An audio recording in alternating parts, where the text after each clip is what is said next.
Hi, and welcome to Positive Parenting.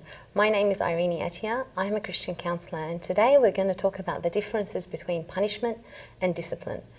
They're two words that are often interchanged, and a lot of parents ask me, how do I punish my child? How do I teach my child? And there's sometimes a bit of confusion about the difference between punishment and discipline, but the two are starkly different.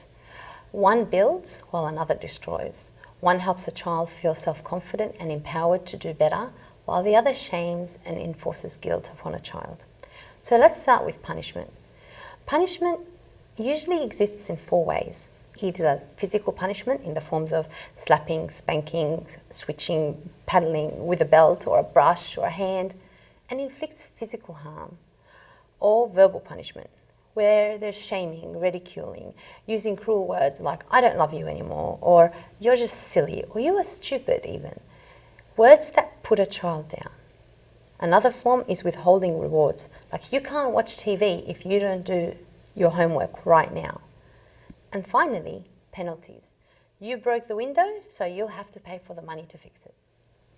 Unfortunately, these forms of punishment don't empower children to change. What they do is they make a child feel like they've paid for their mistake. They diminish their self-worth, and they make them feel like they are not worthy of the opportunity to rectify their behavior. Any form of punishment that's not related to the actual misbehavior that I'm trying to treat leads a child to feel like they're a failure, leads a child to feel like they're not able to do better. And it also gives them the sense of anger and frustration over feeling mistreated or hurt by the very people that they love.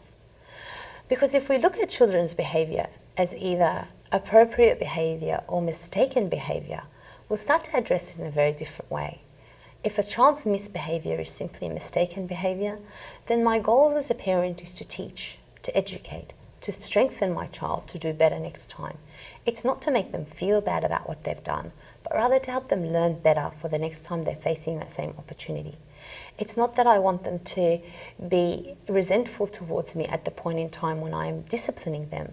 Rather, it's that I want them to know that this is behavior that I will not condone, and I would prefer that they deal with the situation in a better way. But I need to teach them. And that's what discipline does. Discipline is about teaching the child. Discipline needs to be appropriate to the action that's taken. So for example, if my child is playing with a toy and starts to hurt his sibling with it, it's appropriate for me to take that toy away for a period of time and discuss with them the reason that that particular toy has been taken away. And then after a short period of time, I must return it to the child and give them the opportunity to do better next time. Discipline is about teaching my child self-control. It's about teaching my child to do better and to help him find ways of doing better. And discipline is about having conversations and discussions about their behavior and trying to find reasons as to why my child might be behaving that way and addressing the underlying cause.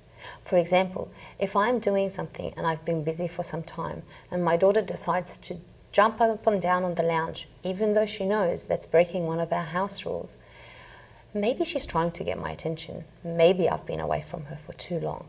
Rather than scolding her or punishing her or making her feel bad for her behavior, I may simply refer her back to the ground rules and may take a step back and have a look at some of the reasons that she may be doing that.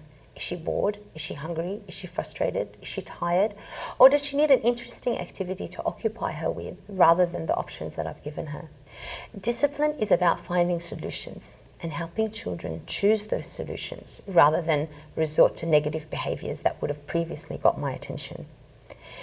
Discipline can be used with children, with teenagers, and even with some adults.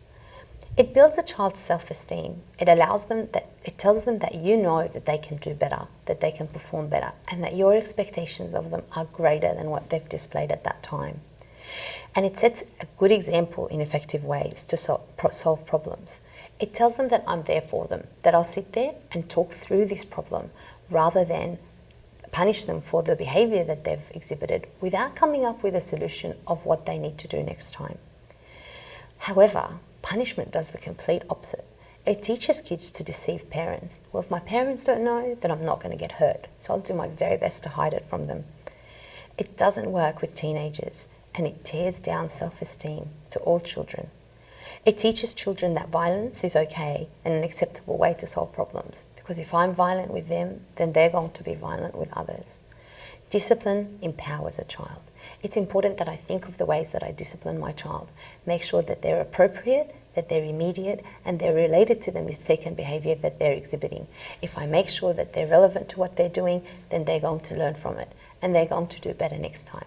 But just like we make mistakes time and time again, they may also make mistakes time and time again until they learn from us a better way. Thank you for joining me today. I look forward to seeing you next time on Positive Parenting.